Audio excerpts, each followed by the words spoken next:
see what time it is. There are a bunch of people just getting on right now, so we'll wait just about 1 more minute and get started.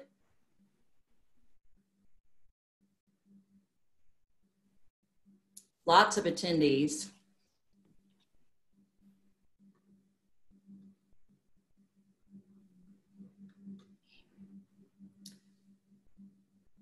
All right, I'm sure people will continue to log on as we start. I wanted to introduce Taylor Davis, who is going to be our speaker for our March monthly webinar for BASC.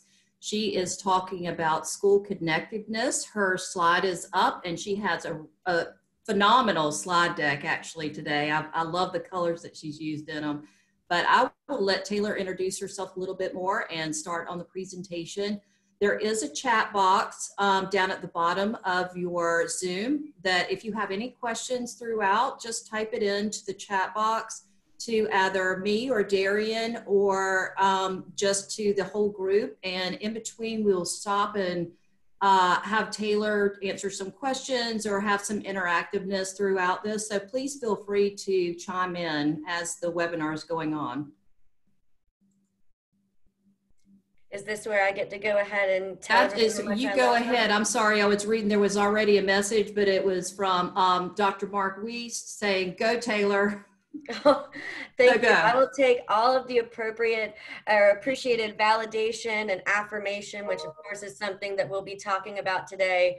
Kindness is key in everything that we do in suicide prevention and school behavioral health, and really just throughout our communities. So to go ahead and move forward, I want to share with y'all just a little bit about who I am and how I function, and keep that short and sweet. So my name is Taylor Davis. I am a clinician by trade. I specialize in suicide prevention and trauma. I currently function as the program manager for BASC, the Behavioral Alliance of South Carolina, with the school behavioral health team out of the University of South Carolina, and I'm very proud of that. Although I have all of those pieces of my puzzle, and I've always had the privilege of being embedded within our school systems and working with so many of you and so many institutions across our state, I really define myself more as a youth advocate, and that's really where my heart is at and where my focus is. And a great deal of what we're going to be talking about today are those circumstances that impact our young people. I'm not going to get too data heavy today. However, I will pull in some of those pieces. And I really just want us to make sure that we are activating all of us as a community of practice, right? So you know, I think we've all been social distancing, or I hope that we've been social distancing, right? So I've gotten very good at talking to myself. So I'm hoping that with this webinar, that's going to benefit me. However, I am desperate to talk to you all. As many of you know, I love being able to have all of your beautiful faces in front of me and have a very dynamic conversation. So please put questions in the chat box. My objective today is to meet your need. I, of course, want to make sure that we're going through foundational suicide prevention, intervention, postvention information, that we're talking about those foundational characteristics of the individual in the system that can help us to support young people who are at risk. But more importantly, I want us to make sure that we're able to do that within the framework of what we're dealing with within our global community right now. So I love the sound of my own voice, but frankly, I'm exhausted by it, y'all. So please chime in, and I'm going to go ahead and take it from there and just let us get started, okay? Oh, Taylor. Yes? Before we get started, we do have a hand raised. Okay. Let's see. Would you like to type in the chat?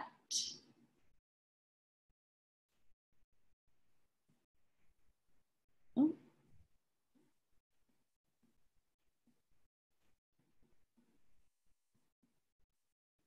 Let's see.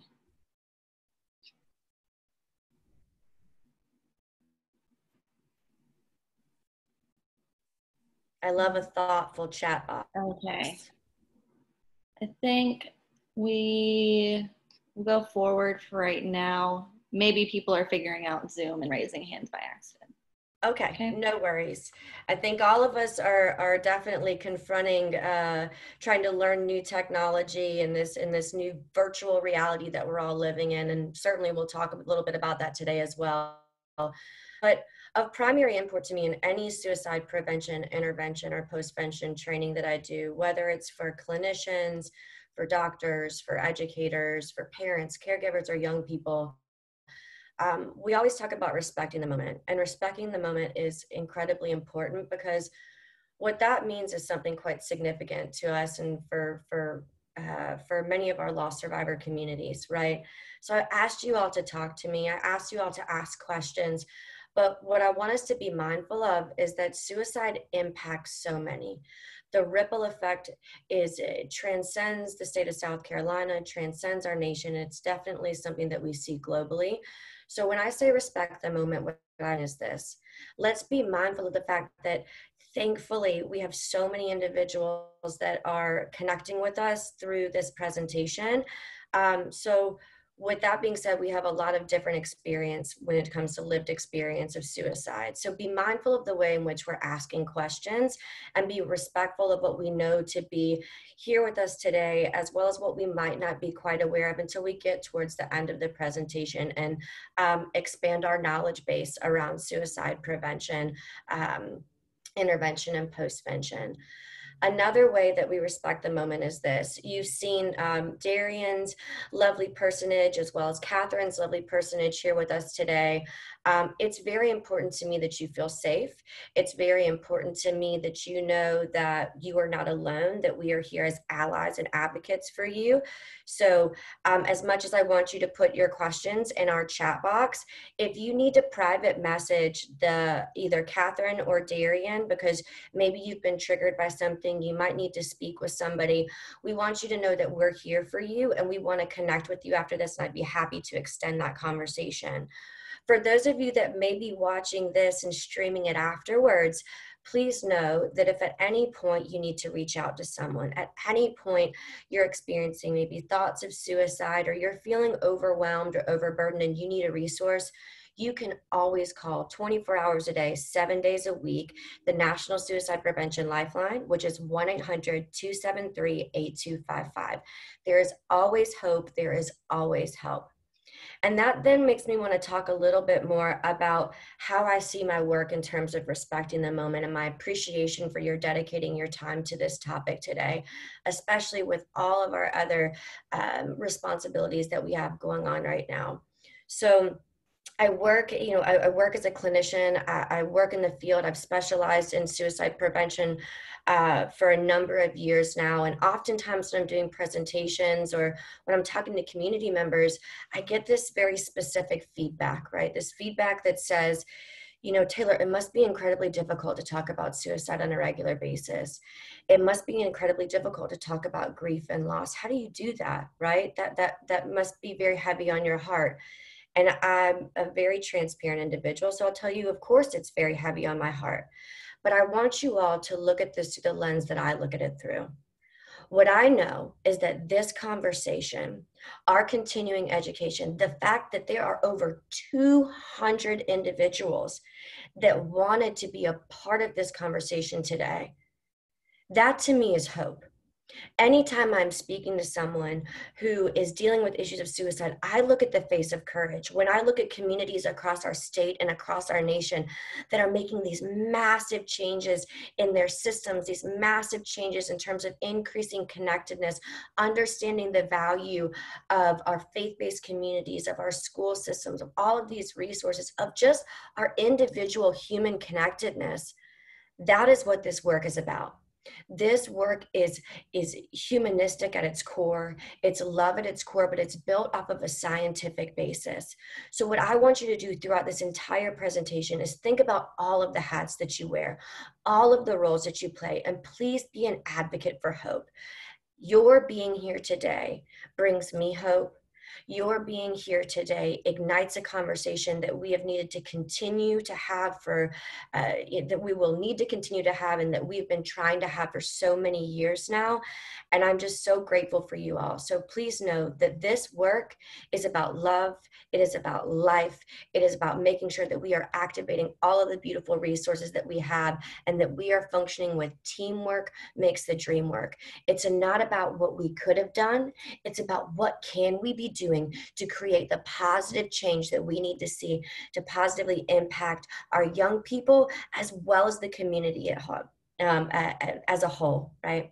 So I will get off my soapbox there. That was just my extension of gratitude to you all, and I hope that you know that that I keep you very close in my heart.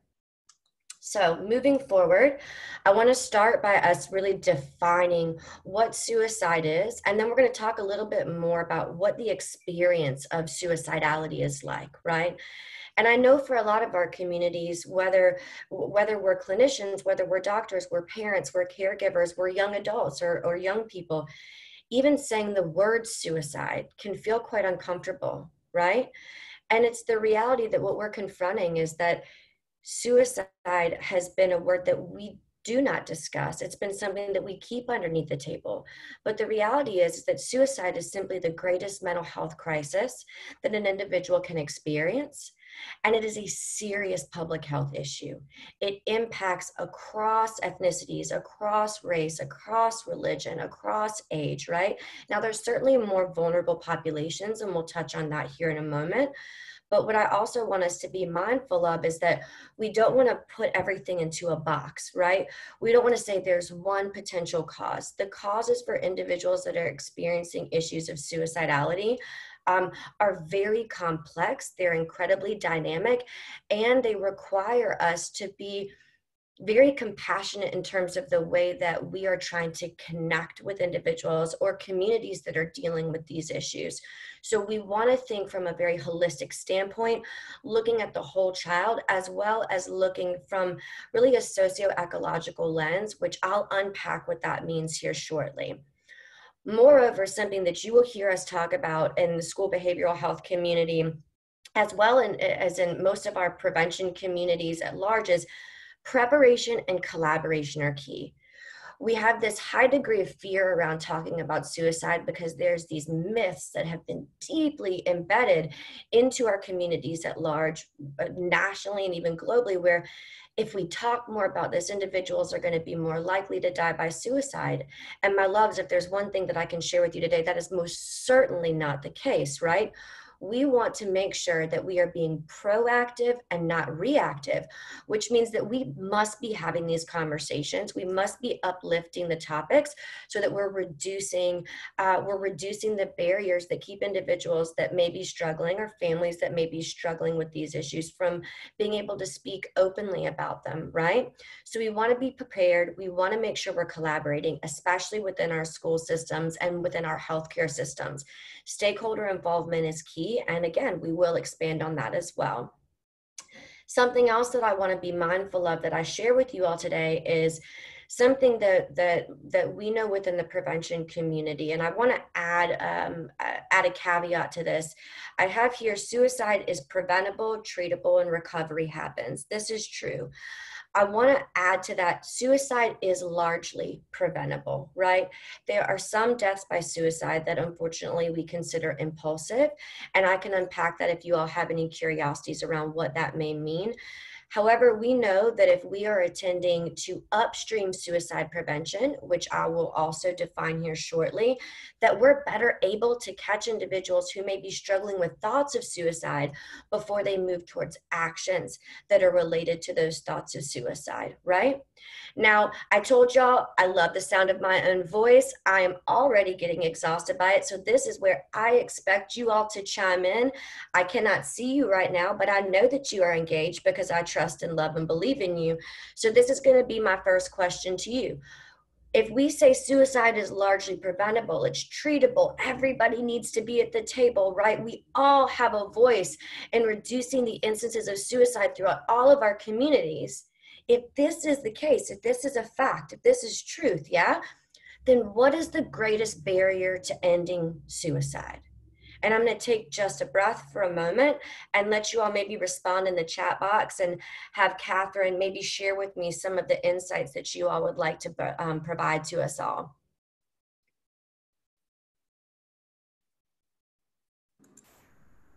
I am trying to catch up. There's several of them that are on here, and basically everyone was asking if the slides are going to be available. They are always available, and I put the our website in the chat box if you want to follow that link. There's all different types of questions, so I will probably open it up for people to speak when they raise their hand, so they can ask their questions and get the information that they're needing from you. So more for that later. Okay. Give me a minute to sort of sort all of these out and see where the questions and the comments are, because people are also just making comments. So let me get this sorted out, and you go ahead, and we will pause in just a minute. Awesome. Well, I'm telling you, that honestly makes me very excited about the fact that you all have curiosities. I love having a conversation back and forth as opposed to feeling like I'm kind of lecturing. But so why don't I just go ahead and take a gentle assumption and a leap here, right? When it comes to the greatest barriers for ending suicide, we can look at it systemically, right? And then we can also look at it individually, right? So one of the words that comes up a lot is stigma, right?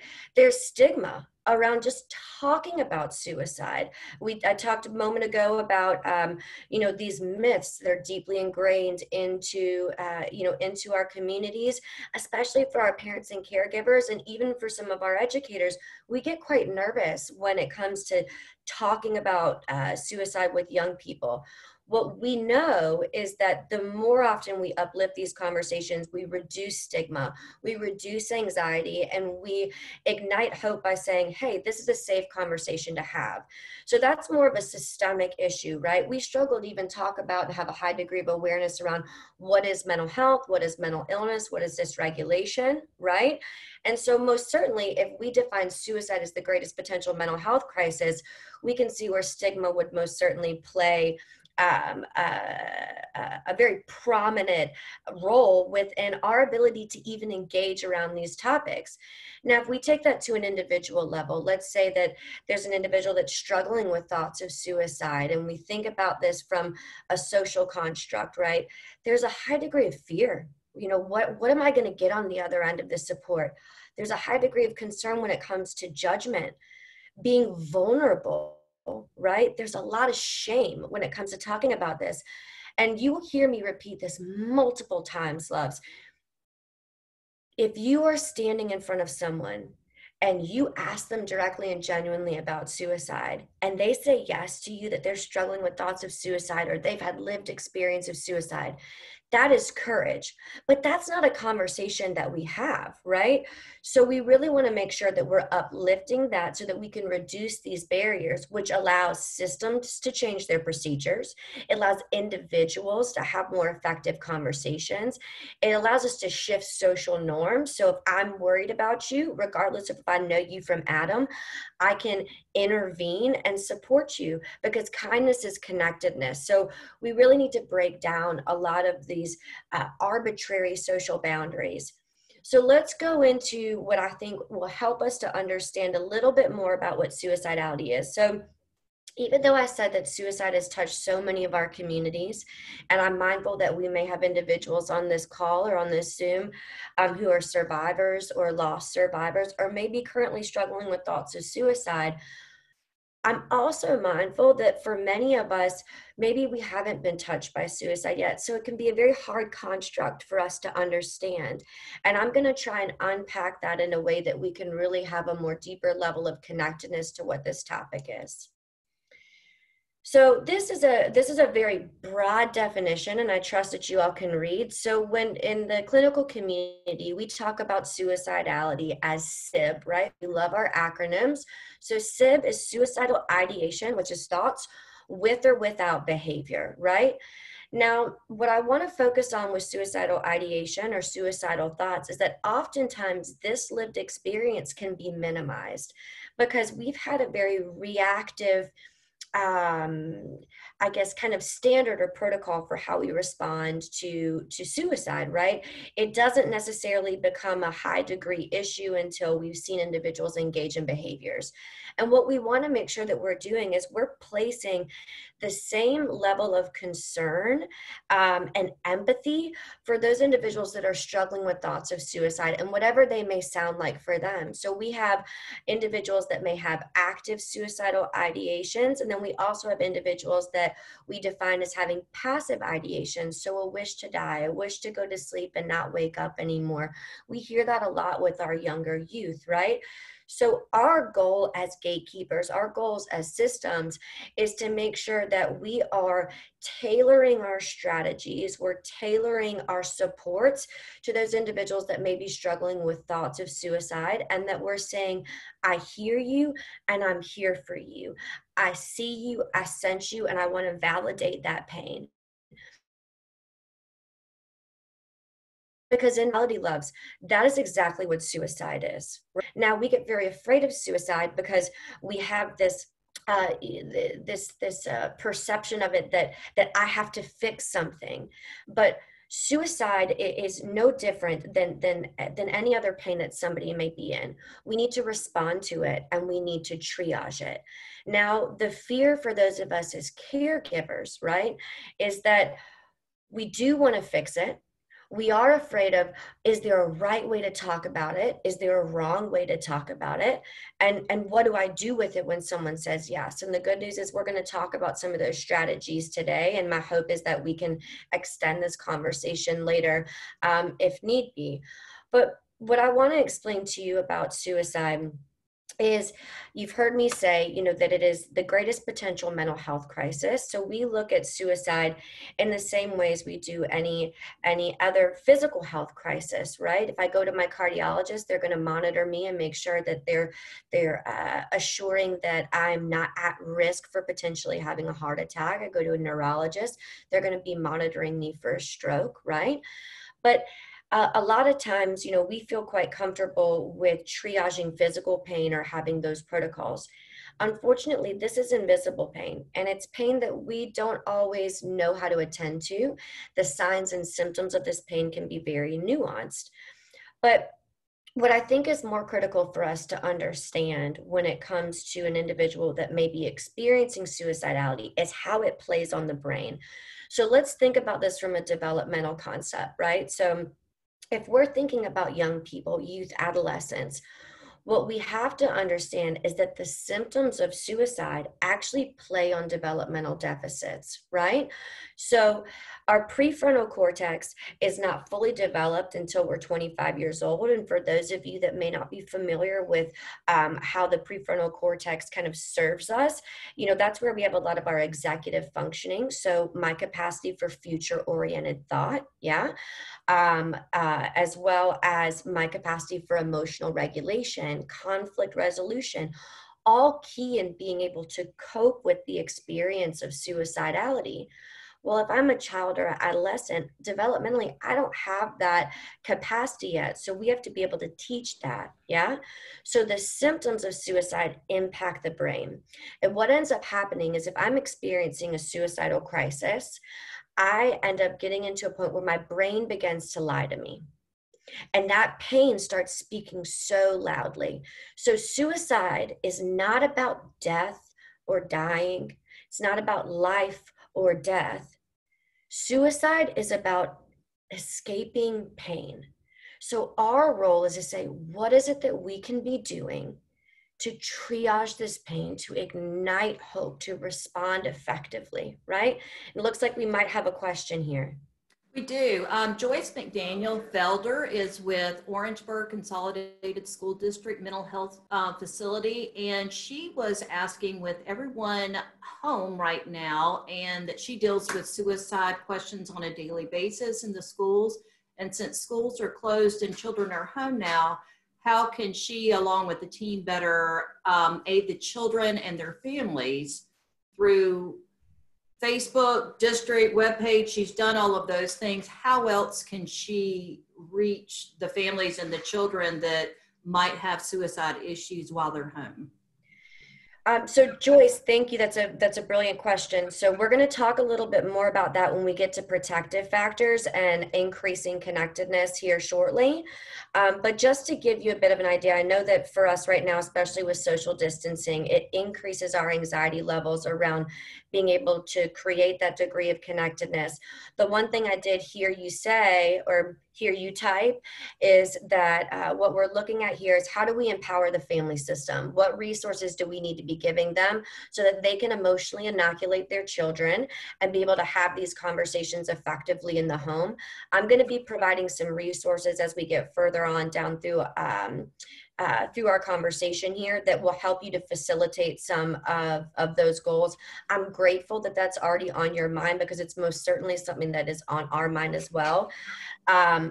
I would want to go ahead and just point out that those young people that you already have on your radar, that you're concerned about, maybe you are already monitoring for suicide risk, you know that they have a high degree of risk factors, I would say up your degree of connectedness. There is never too much of a call-in, a check-in, a simple act of kindness, being able to send an email or a text message or a Google chat to that young person to just say, you're valued, you're here, if you need me, this is how you can connect with me, as well as making sure to share resources that they can access 24 hours a day, 7 days a week, right?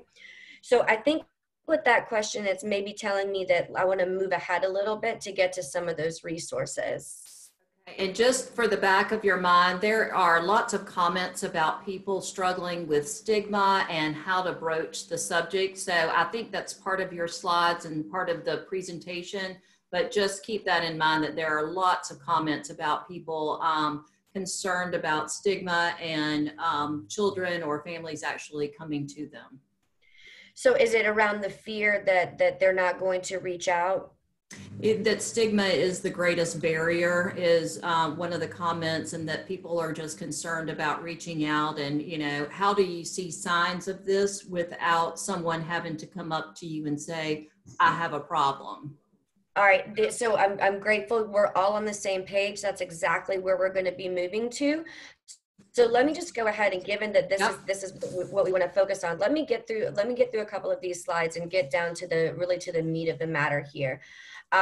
It's going to require us to lean in a lot, y'all, and to trust your gut. So one of the ways that we de-escalate stigma is that we educate. So you want to make sure that parents are a part of the conversation, that they understand that physical health and mental health are intimately connected.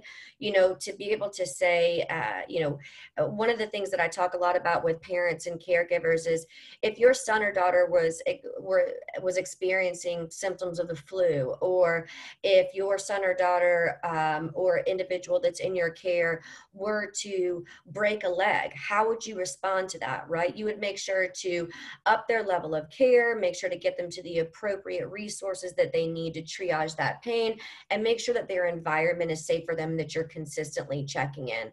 At this point, what I'm going to tell y'all is that you can't do too much when it comes to checking in on individuals, but also please practice unconditional positive regard. Folks are always doing the best that they can with what they know. So I know that we can oftentimes get a high degree of reactivity from individuals in our community. Know that that's led by fear. That's not about you. That's not about me. That's about them. So we want to normalize this. And the best thing that we can do to normalize this is to provide information. So to say, these are resources to help you better understand how you can be a resource in your home for your kids. And then also how you can link back to me if you have any questions or concerns, right? We all have varying degrees of mental health. Some individuals may live with mental illness.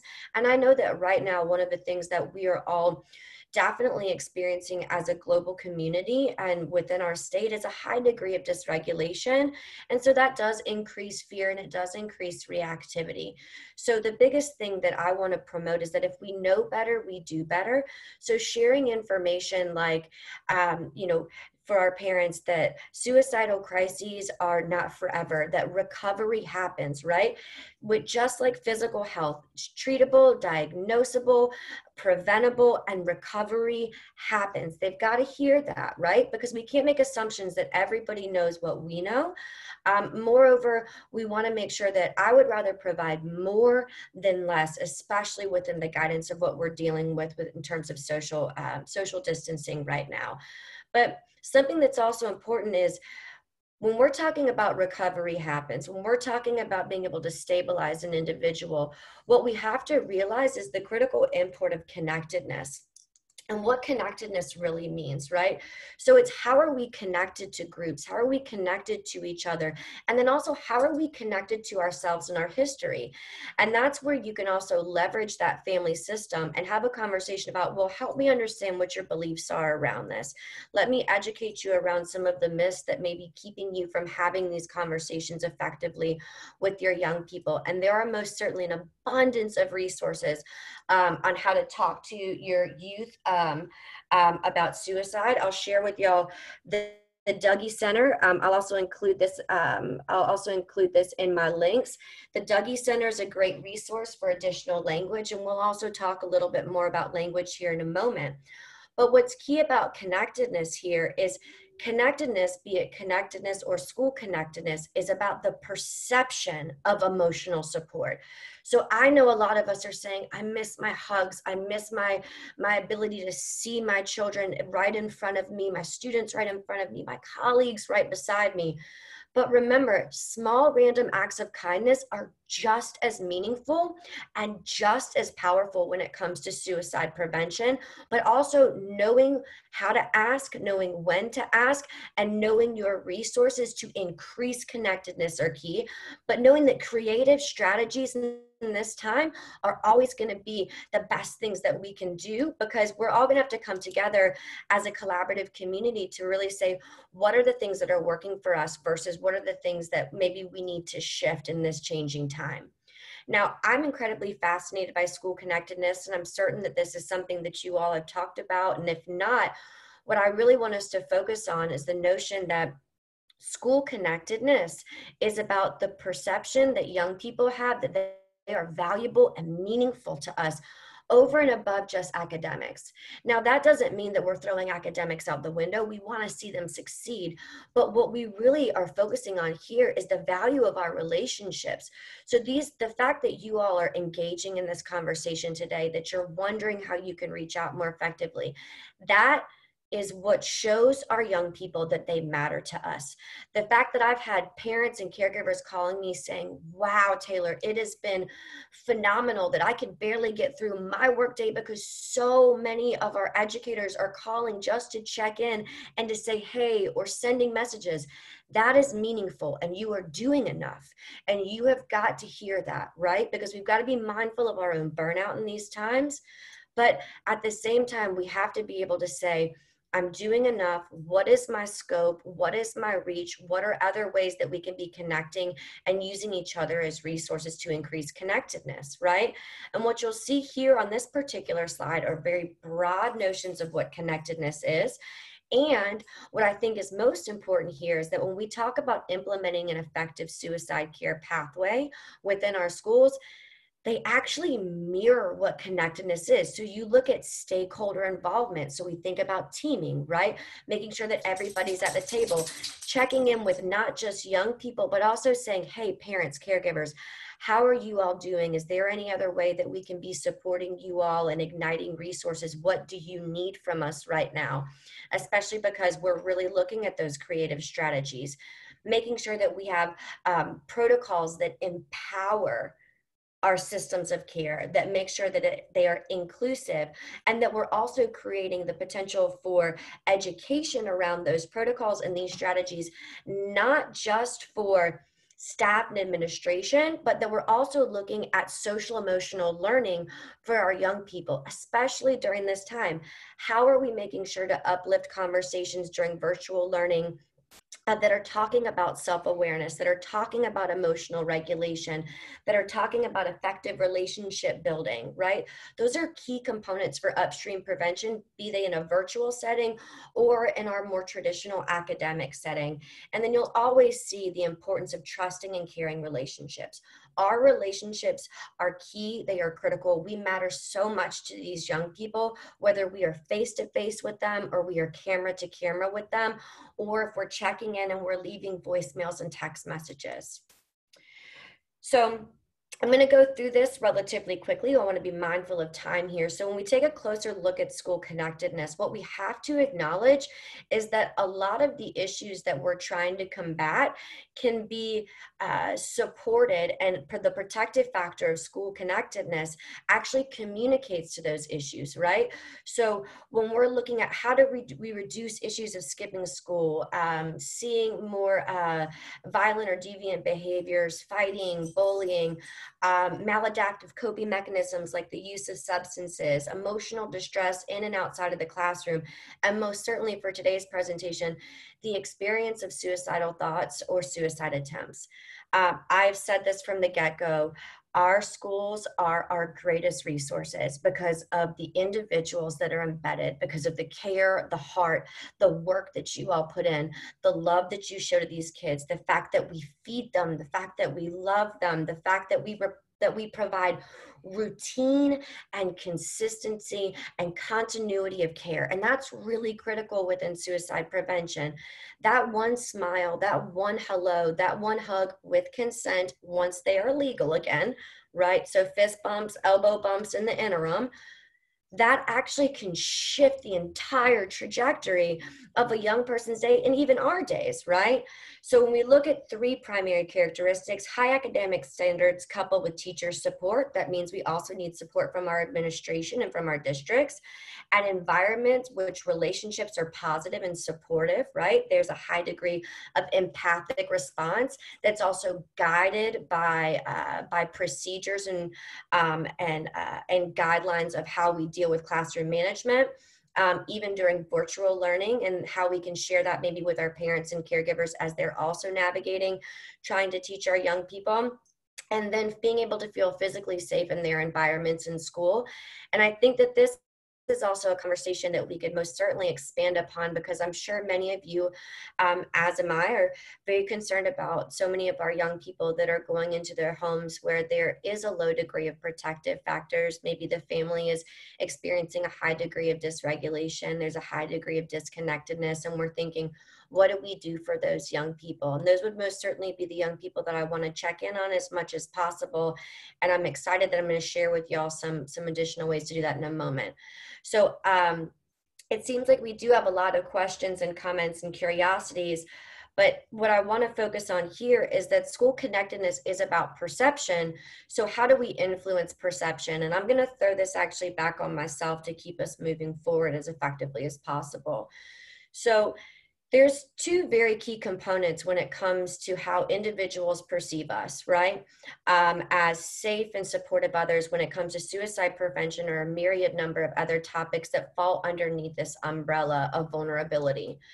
So one of our key components here is authenticity, right? Be yourselves. Kids, young people, adolescents, young adults, even our colleagues, man, they see right through us. And when it comes to intervening in a suicidal crisis, when it comes to providing support, being your most authentic self is a key component in being able to say, I'm a safe person. I'm someone that you can trust. I'm someone that is going to be here for you. And I'm doing this out of the kindness of my heart, not because it's just a part of what a lot of young people think is kind of a role or a responsibility, or a part of maybe our job description, right?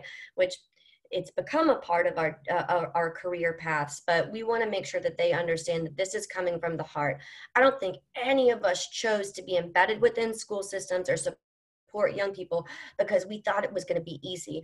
We jumped into this full leap forward because we love what we do. We know that we have something to offer these kids. So please get back to that. Be your true self. But I also understand that what that means is we have to have this balance between formal and informal authenticity and how that may impact trust versus respect, right? If I'm formal, I may have a little bit more respect. If I'm informal, maybe I have a little bit more trust. So it's finding that happy balance of being able to disclose a lot about who you are, but also having that consistency within the boundaries and the guidelines that dictate your relationship with young people. Now, authenticity also then extends itself systemically, right? So we need to be authentic as leaders within our communities, as leaders within our schools. And that means looking at the data. What is the need? And how can we confront that appropriately so that we're responding to need authentically, and our procedures and our supports are reflective of that, right? Authenticity is key across the board. It denotes trust, and it makes sure that young people feel that they can also then in turn be authentic with us, which is really key when we're asking them to talk to us about some things that are that create a high degree of vulnerability. Empathy, y'all, empathic response.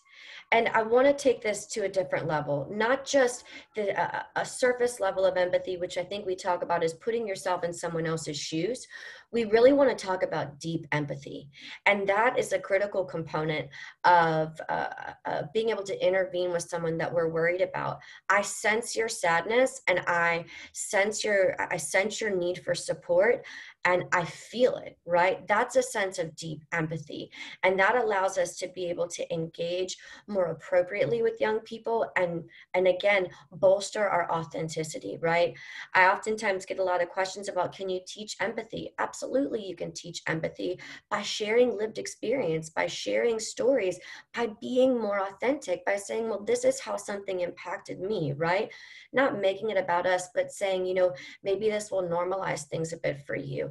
And when we engage with empathy, it also promotes altruism, which is a major protective factor.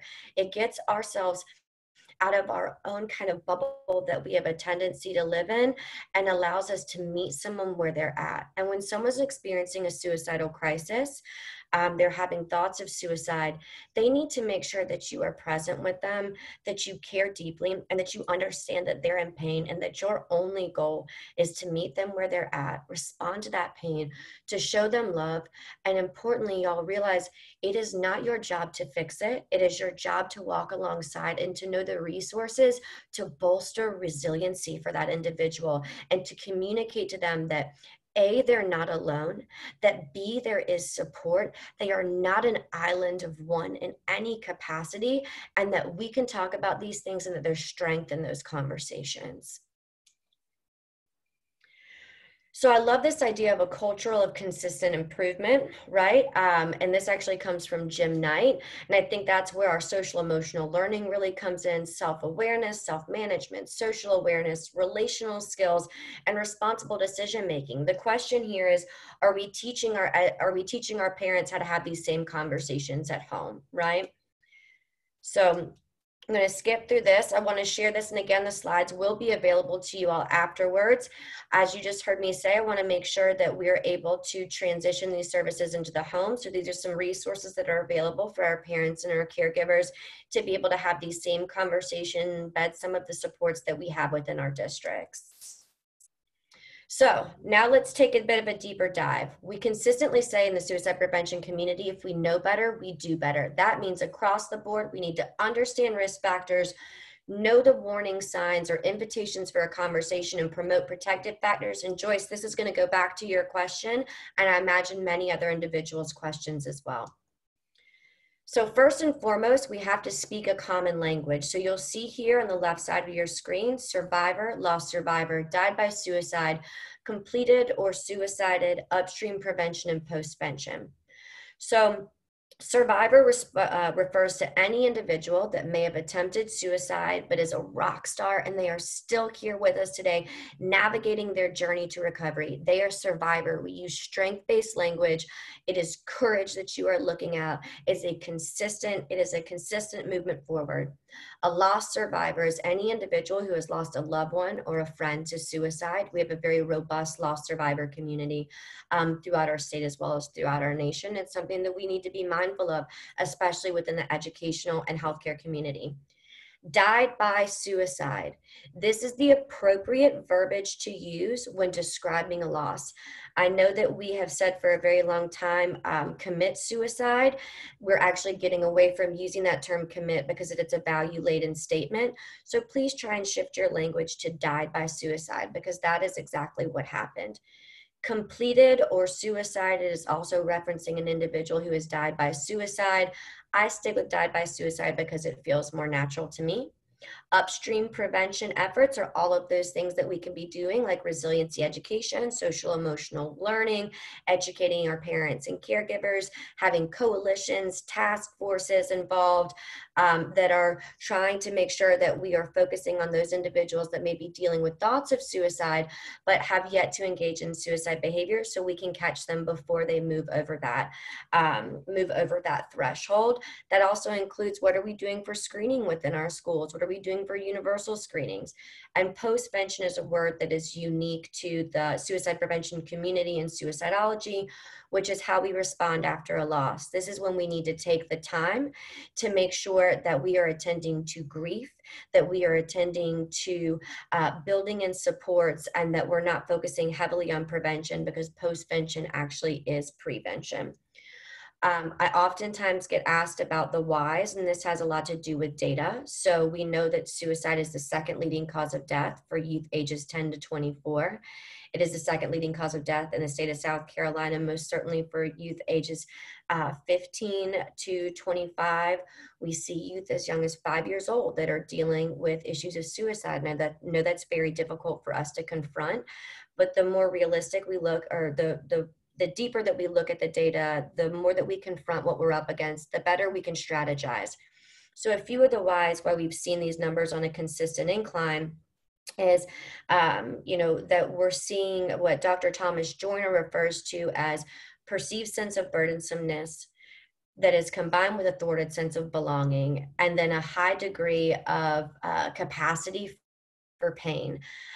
So when you have a perceived sense of burdensomeness, meaning that my pain is too much for you, I don't know how you're going to be able to respond to this. I have a tendency to keep it in, which means that I'm pushing down my emotions, which is only going to be making me feel less and less able to cope or get back to baseline.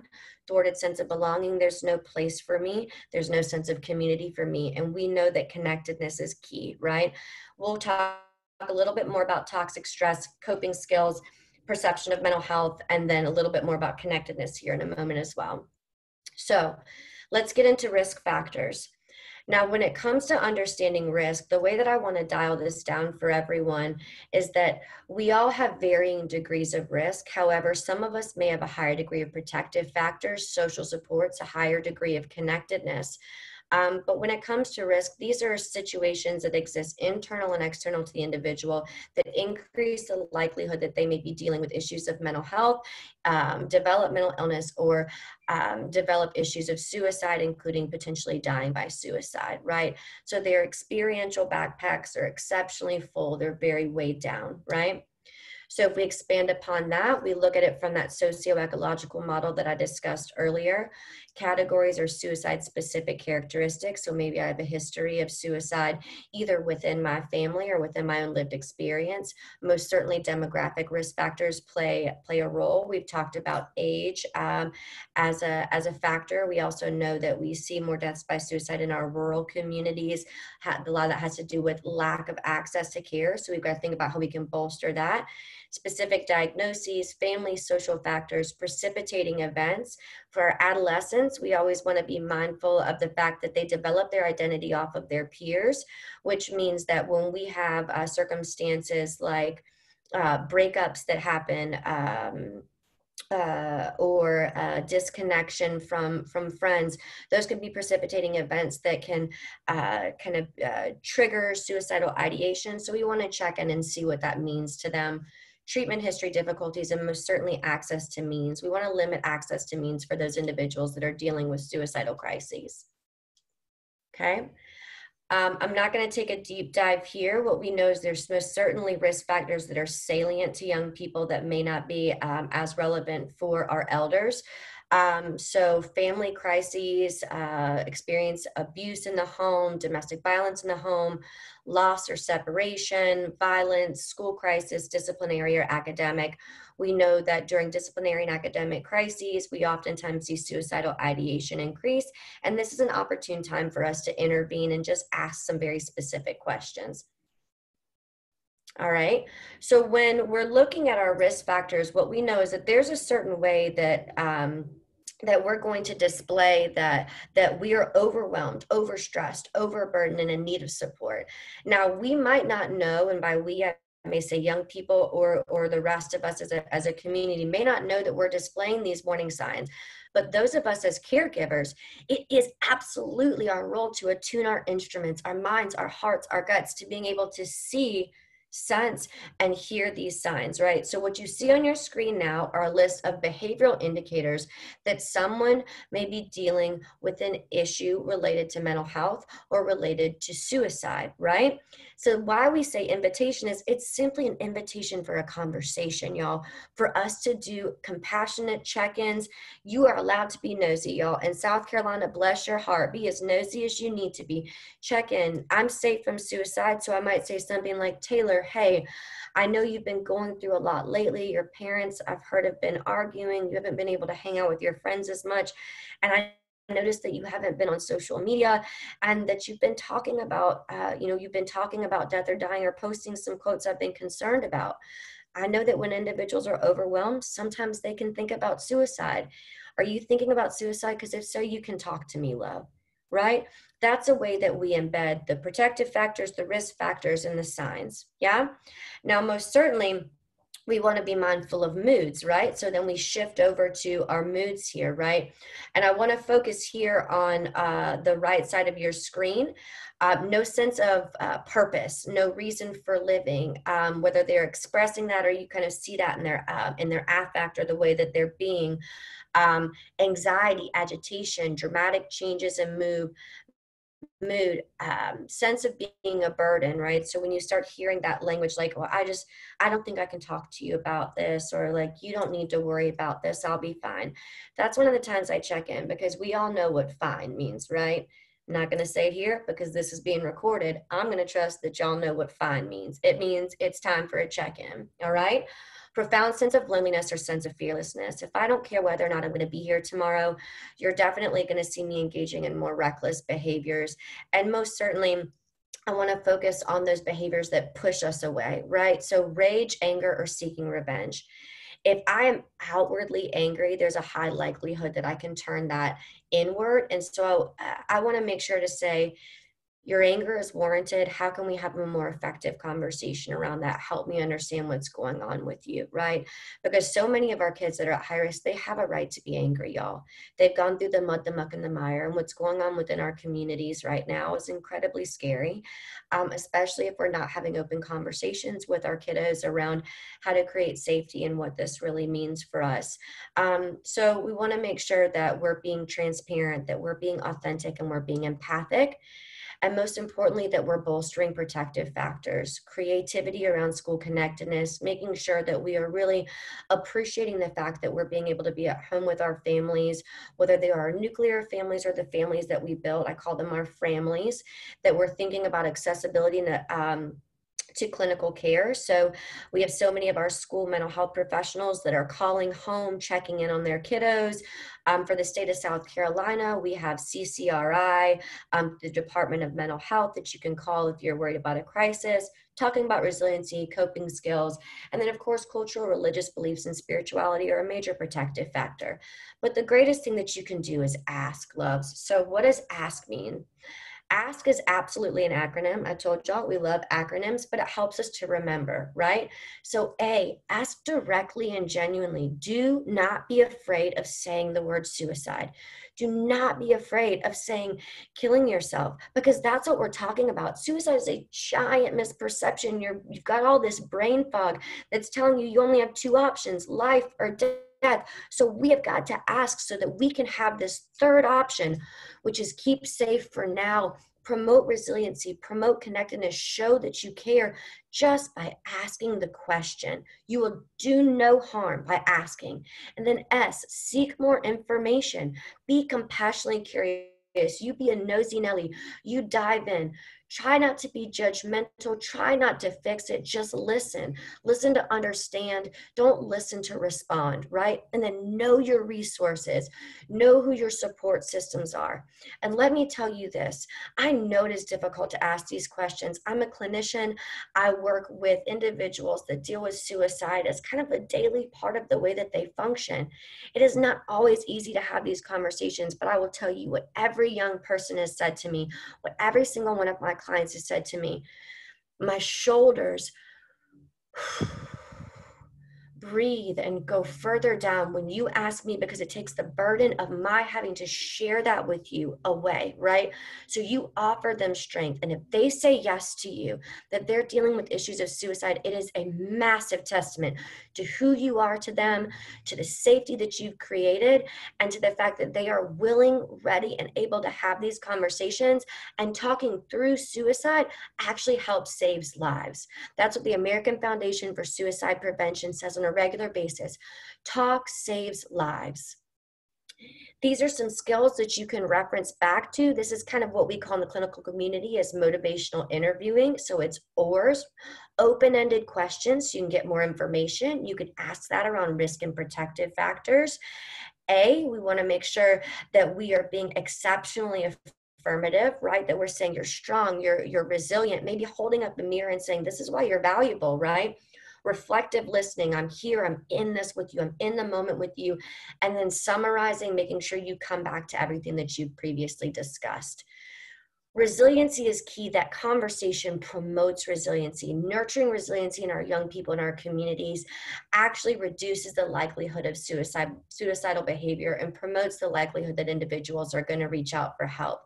Many of y'all are aware that I am high key involved with doing power poses and yelling, I am resilient, I am a survivor. That is another way that you can work with kids. So doing something as simple as standing up strong and doing affirmations, that promotes resiliency. Talking to your kids about how you're coping, even right now with COVID. What are you doing as a system or as an individual, right?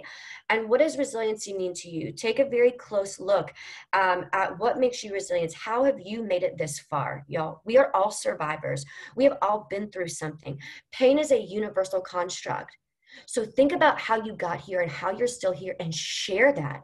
Share your stories about resilience, because resilience is key. But it is shocking to me how many adults and young people do not know what makes them resilient, what makes them valuable, that humor is a resiliency, that the ability to ask for help is a resiliency. And that's for all of us here too, while we're navigating all of this the new scope of virtual learning, this new way that we're trying to connect.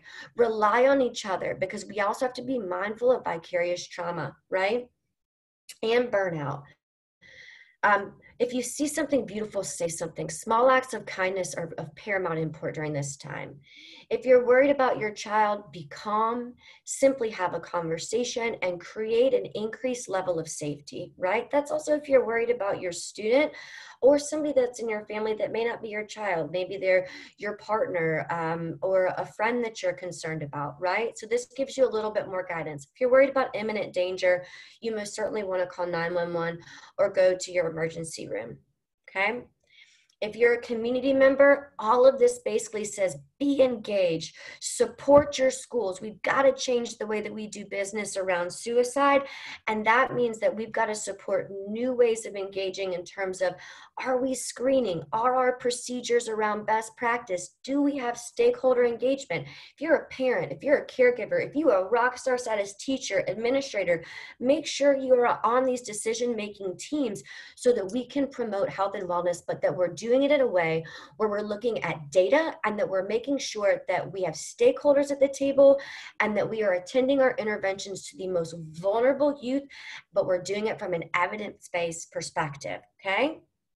Implementing this pathway for recovery, that means that we have got effective protocols. So you start with that foundation for prevention, intervention, and postvention. Good news, you want these resources, I'm happy to disseminate them.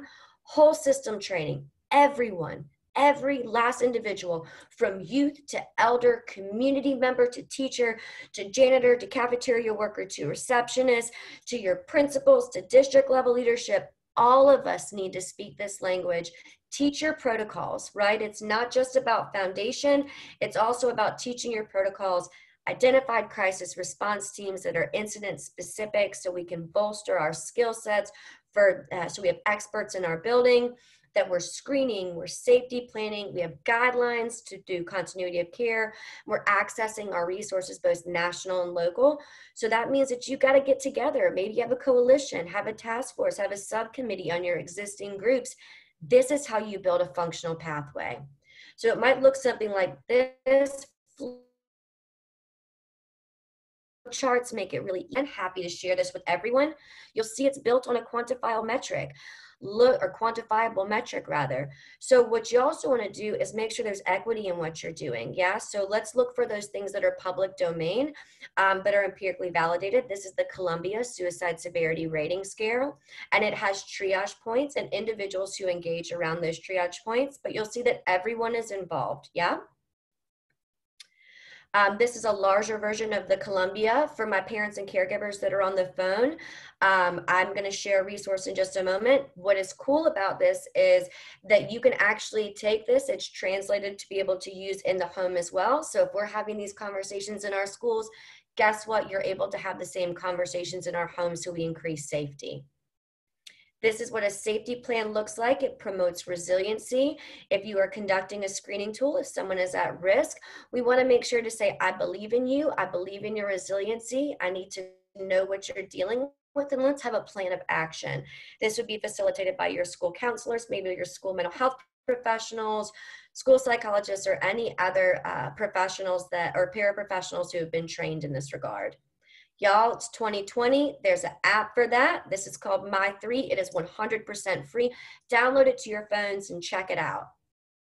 These are our national resources, and there's an abundance of them. You cannot have a more viable resource than the American Foundation for Suicide Prevention. You'll see here I did some screen grabs. You can reach them at afsp.org to take a deeper dive into what they have to offer. They do trainings and all kinds of wonderful things. Suicide Prevention Lifeline. If you are a lost survivor, please know you're not alone. Please know that you deserve a community. Please engage in Out of the Darkness walks. And I did want to just share a little bit of what's going on here in the state of South Carolina. I know that it feels like we're disconnected right now, y'all, but we are so very connected. We've got Richland School District 2 that's doing teacher parades so that the kids can see their teachers coming through. We've got the incredible Bailey Edwards Nelson, who's a school counselor in the upstate that's doing mindfulness. You see all of these educators sharing their love for our kiddos, and they're promoting the fact that they miss them and they want to be connected. And this gentleman down here on your screen, this is a wonderful human that is one of our Department of Mental Health school-based practitioners. This is Marcus Stone. He shared with me that he is checking in and calling our kids on a regular basis and seeing what they need. And then you see that we've got Richland School District 1 over here on our right corner that's going to be providing free Wi-Fi for our kids to create support and hope. These are resources for you all. Please download a friend ask, as well as Virtual Hope Box. And then also, this is my favorite quote. I know I've gone over, it's kind of my MO. always show more kindness than seems necessary, because the person receiving it needs it more than you will ever know. That is so important during this time. Ask the questions, reach out for resources, and know that you are so loved and you are so supported, and you all are not alone. The South Carolina behavioral health community is behind you. We are all together in this, in navigating this, and I would love to make sure that we're connected with you. So please email me with any additional questions. I'm happy to share resources. Woo! You got that in. We do have a question from Teresa. I'm trying to get her actually on. Do you know how to unmute yourself? Teresa, are you there?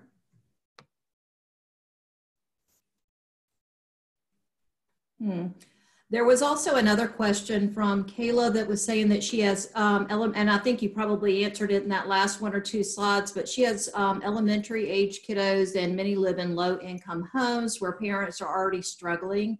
What can I do to help support these parents so that they can support their kids? I already call some of them, check in regularly through Google phone number, and post videos. What else can I do?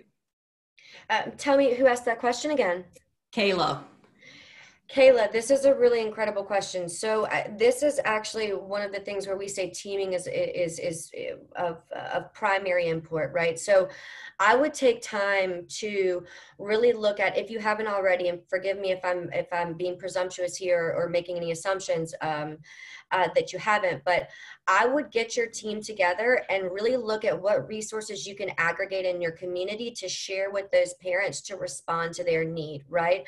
So that's when, for my social workers, we're looking at Maslow's hierarchy of need right now, right? And we know that that's definitely has implications in terms of potential for increased suicide risk. But what we want to be able to do is say, I hear you that you're struggling. Here are the resources so that we can have some solution-focused pieces of the puzzle at the ready.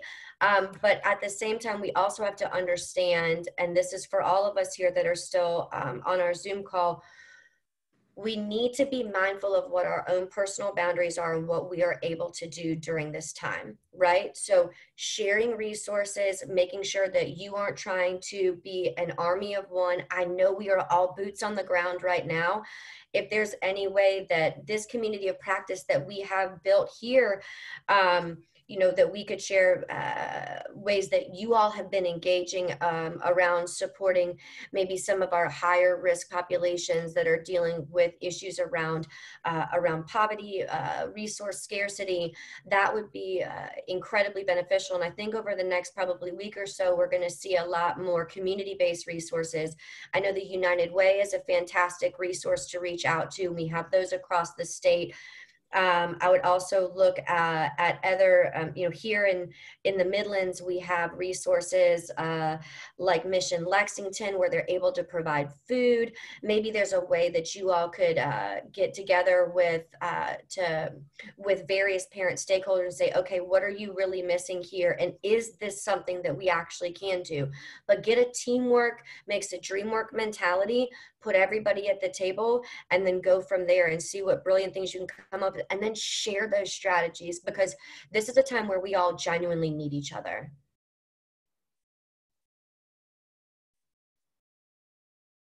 Oh, I can't hear you, Catherine. I am still trying to unmute Teresa. So if you do have a question, please type it in the box if you're not able to unmute. A lot of people are just asking about your slides, which we will post on our website. I'll provide the link again in the chat box. It is in the Q&A. And all of our past and future webinars will be there that you can link to, you can watch anytime, and the PowerPoints that go with them. Anything else, Taylor? I think just to add to that, this is a lot to stick in 1 hour, and it most certainly with what we're dealing with right now, I had to, kind of frame things a little bit differently. If any of you have specific questions, do not hesitate to contact me directly. If we want to maybe do some additional webinars around these particular topics and expand on them, especially for implementation in your districts, or maybe have a community of practice get together through BASC, I would love to be able to facilitate that for you all. So I just want to say thank you to everyone. I know these are trying times. I know that we are going to make it through this together, and I know that it can be incredibly intimidating, but please know there is always hope, and literally that comes from all of us. Show love in every way that you can, in every moment that you have. Try not to take for granted this opportunity to increase connectedness. Let's be creative and know that we're here and that we have a community of individuals that is at the ready. I'm incredibly grateful to be able to help champion some of these causes, and I hope that we can continue this conversation in light of what you all would like to hear. Such great positive feedback, and I think that another conversation probably would engage a lot of people. I hope you have a chance to read the chat box just to see all of the gracious thank yous for this webinar, Taylor. It was great. Oh, thank y'all so much, and I will try. I don't know if I know how to access it, but I'm just very, very appreciative. Thank y'all so much. Y'all are wonderful, wonderful humans, and I couldn't do this work without y'all. And the slides, a lot of questions about that. Again, I'll put the link in the chat box, but it's on our website, schoolbehavioralhealth.org, and under the BASC tab. So I'll add the link on the chat box if you need that, but it should be available probably by tomorrow, as well as the recording. That sounds fantastic. Well, sending all of my love to you all, and a good COVID hug right here for you in case you need it. And please do a lot of self-care tonight and this weekend. Y'all are wonderful humans. Appreciate you.